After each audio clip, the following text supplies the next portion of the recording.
করানোর জন্য আপনি শুধু এটা যে শিরক, এটা হারাম, এটা থেকে তোমরা বেঁচে থাকো, শুধু দাওয়াত দিবেন, আপনি আক্রমণ করবেন না। এটা কোরআনের বিধান। সুবহানাল্লাহ কইবেন না?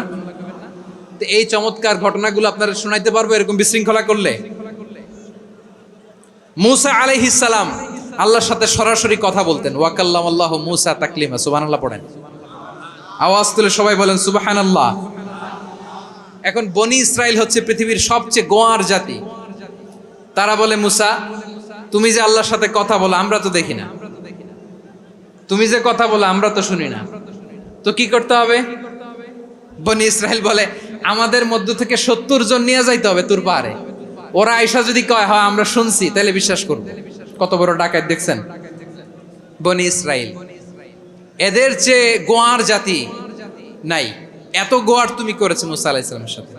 তুমি যে আল্লাহর সাথে কথা বলে আমরা তো দেখি, কি করব? 70 জন আমাদের বন্ধু বান্ধব